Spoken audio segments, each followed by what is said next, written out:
Hey, Johnny Mullet here. Today I'm going to share with you guys how to change a fuel filter on a Sprinter. This could be a Dodge Sprinter, it could be a Freightliner Sprinter, or Mercedes-Benz. Today we're focusing on the fuel filter for the 3.0 liter diesel engine. Pretty much through all the years, the fuel filter has pretty much been the same procedure. I think in 2010 and newer they're a little bit different, but still basically the same thing. So let's check out this video and learn how to change your own fuel filter, save you some money. So check it out. Okay, the first thing we got here is the snorkel tube that goes into the air cleaner box. We're going to pop that out of there, and then we're going to go ahead and remove this little button right here. It's a little tab underneath there, and you wiggle it and slide it up out of the way, and there you go. And now to remove the actual air cleaner housing, it's not too bad of a job. Let's take the intake hose off. There's a clamp right there you got to loosen up, and go ahead and wiggle that off. You don't have to remove the whole hose, just pop it off the cleaner housing.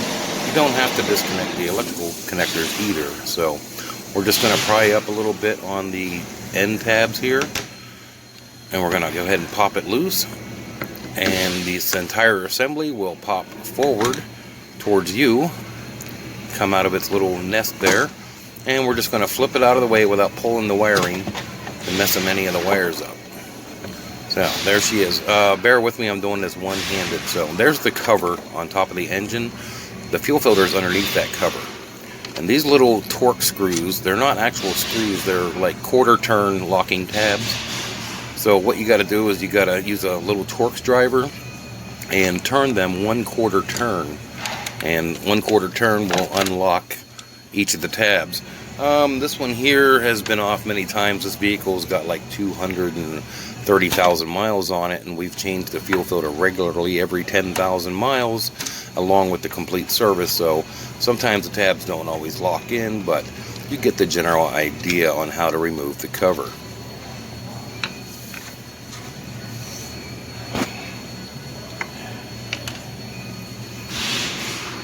And there we go. We're going to get the cover off, and we are going to expose the fuel filter assembly. So down in the hole, there's the fuel filter.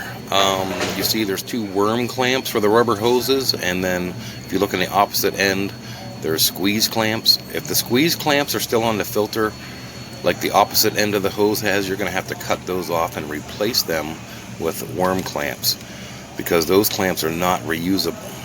So we'll go ahead and loosen the clamps for the two fuel filter hoses, and you can't mix them up. They're different sizes, so you don't have to worry about that. And once you get the clamps off, we're going to go ahead and remove those hoses out of the way. You don't have to worry about no high pressure. Diesel fuel is not going to come flying out and squirt all over the place, so you don't have to worry about that. It's safe to just remove the clamps and pop the hoses right off. So you can usually tuck these out of the way, so somewhere you can find a spot to tuck it out of the way, do that. The more room you got, the better, because this is a little bit of a tight quarters. So pop that other hose off, and then we have an electrical connector, a little squeeze tab, and off she comes for your sensor. Now the centerpiece here, there's two Torx screws that hold this centerpiece in. This centerpiece has got the water and fuel sensor in it. So the actual fuel filter is the cylinder below it. So this has got to come out in order to remove the fuel filter from its housing. There's really no other way around it. You can try popping the line off first and then pull the sensor out, but when I do these, I normally just go ahead and pull the Torx screws out and just kind of pop it out of the way. Now watch the spin here to unlock it. You turn it just like that clockwise so the tabs are clear, and now you can very carefully pry the sensor out. Don't get too aggressive with it. Don't start jamming on it. You just want to be nice and easy, as equal as possible, and slowly work it up out of its hole, because there are O-rings that seal this sensor down in the filter. So once the seal of the O-rings is broken, it'll come out for you. Just be patient with it. not a problem. She'll come out.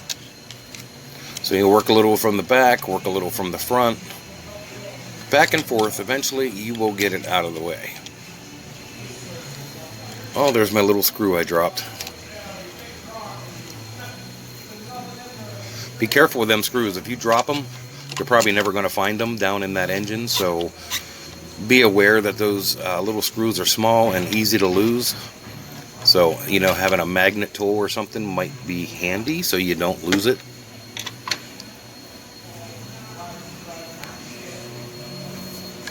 So we're going to wiggle this thing out of here very carefully, and there it goes.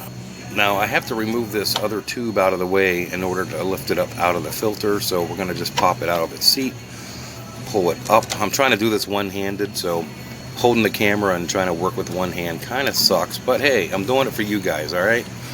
Let's get this fuel filter changed. So we're going to pull the sensor out of the center of the filter housing very carefully. Try not to bend it, try not to crack it, break it. And there it is. Now we can get to the actual fuel filter itself. The fuel filter is held in with a steel clamp that's kind of built onto the engine there. So you're going to need another Torx driver on a ratchet, and see that Torx bolt right there in the back. You got to loosen that baby up, and then you'll be able to get the fuel filter out of the housing. So we'll go ahead and grab a short little ratchet and a Torx driver.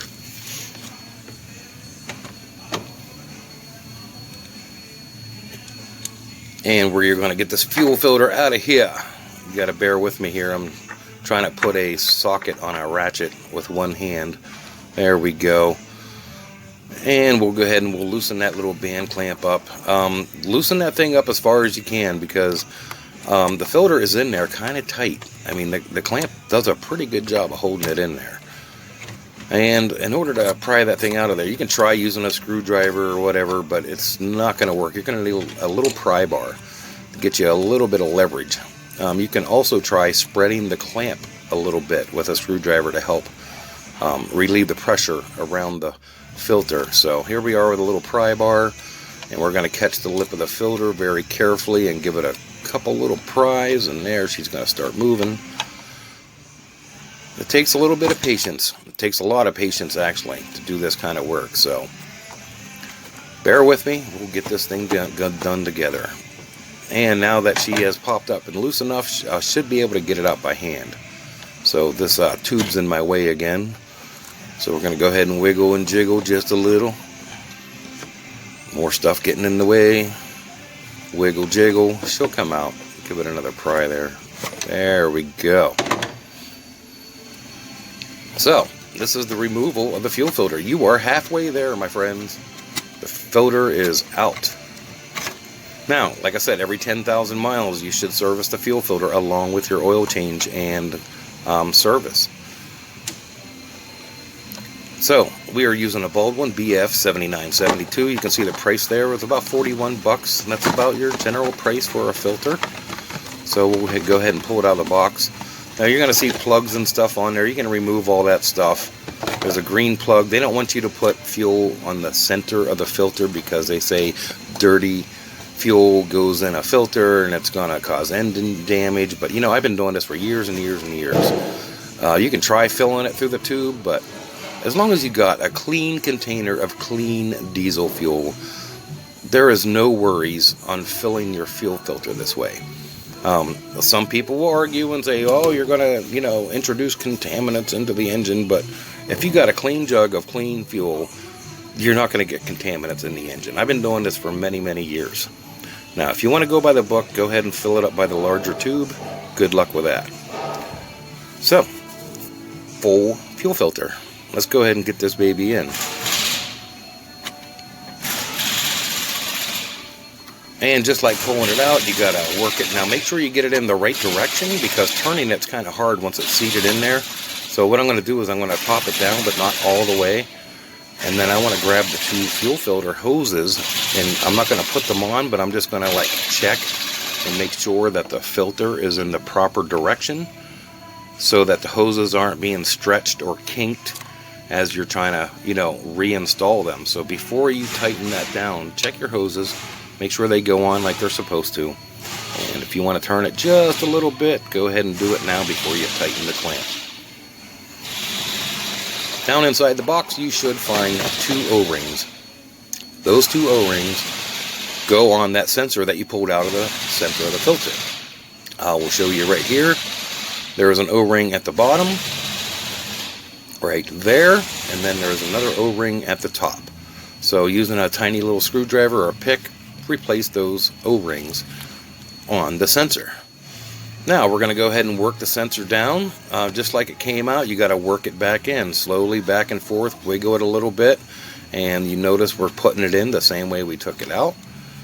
And then we got to turn it to lock it in place. This way we can also get those torque screws back in. So be careful again, don't lose the screws.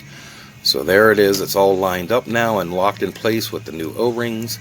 So we're going to go ahead and put the 2 little torque screws in there. Be very careful, don't drop it.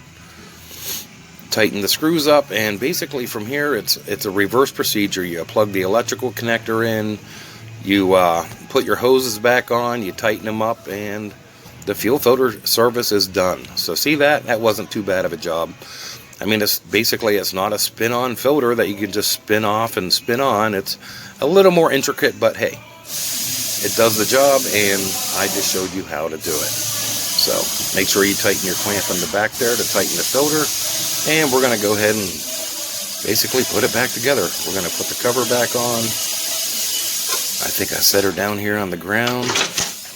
Yep, we'll get the cover back on, and you pretty much know how to put the rest of it together. You put the cover on, you lock in those little quarter turn Torx tabs so it stays in place, and then you put your air cleaner housing and everything back together, and voila, you are done with your fuel filter service. Don't you feel proud? Easy peasy. Got to line it up just right, and then she should lock in place. Well, she didn't lock. Those are kind of worn out, but I think out of the 4, 3 of them actually do lock in. Eventually you get it once you get everything lined up. So, not too bad. Now the rest of it is easy peasy. Alright, it's time to start this baby up. So basically you turn the key on and you go ahead and fire the baby up and let it idle. Don't rev the engine, just let it idle. It should pick up on its own. And there, you're good to go. Fuel filter job complete. She's alive. This particular Sprinter, like I said, got 230,000 miles. It's been a pretty decent vehicle for the company.